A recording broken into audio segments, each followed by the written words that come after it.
ವೀಕ್ಷಕರೇ ನಮಸ್ಕಾರ. ವೀಕ್ಷಕರೇ, ಭಾರಿ ಸುದ್ದಿಯಲ್ಲಿರುವ ಪವಿತ್ರ ಲೋಕೇಶ್ ಹಾಗೂ ನರೇಶ್ ಬಾಬು ಅವರ ಮದುವೆ ವಿಚಾರ. ಈ ವಿಚಾರವನ್ನ ಕುರಿತು ಮಾಧ್ಯಮದವರು ಪವಿತ್ರ ಲೋಕೇಶ್ ಅವರಿಗೆ ಪ್ರಶ್ನೆಗಳ ಮೇಲೆ ಪ್ರಶ್ನೆಗಳ ಸುರಿಮಳೆಯನ್ನೇ ಸುರಿಸ್ತಾ ಇದ್ದಾರೆ. ಅದಕ್ಕೆ ಪವಿತ್ರ ಲೋಕೇಶ್ ಅವರು ಉತ್ತರವನ್ನ ಕೊಡ್ತಾನೆ ಇದ್ದಾರೆ.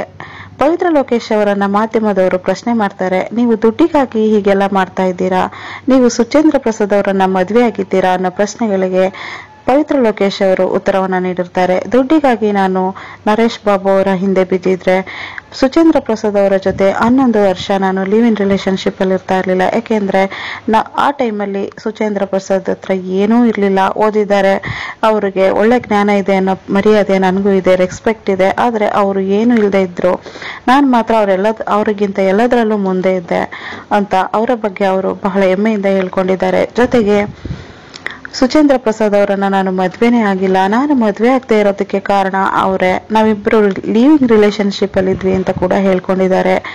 ಒಟ್ಟಿನಲ್ಲಿ ನಾನು ನರೇಶ್ ಅವರನ್ನ ಮದ್ವೆ ಆಗಿಲ್ಲ ಅಂತ ಕೂಡ ಈಗ ಹೇಳ್ತಾ ಇದ್ದಾರೆ. ವೀಕ್ಷಕರು, ಇದನ್ನ ಕುರಿತು ನೀವೇನ್ ಹೇಳ್ತೀರಾ ತಪ್ಪದೆ ಕಾಮೆಂಟ್ ನಲ್ಲಿ ತಿಳಿಸಿ. ಈ ವಿಡಿಯೋ ಇಷ್ಟ ಆಗಿದ್ರೆ ಲೈಕ್ ಮಾಡಿ, ನಿಮ್ಮ ಅನಿಸಿಕೆ ಅಭಿಪ್ರಾಯಗಳನ್ನು ಕಾಮೆಂಟ್ ನಲ್ಲಿ ತಿಳಿಸುತ್ತಾ ನಮ್ಮ ಚಾನೆಲ್ ಅನ್ನು ಸಬ್ಸ್ಕ್ರೈಬ್ ಮಾಡಿಕೊಂಡು ಈ ವಿಡಿಯೋನ ಎಲ್ಲ ಕಡೆ ಶೇರ್ ಮಾಡಿ. ಧನ್ಯವಾದಗಳು.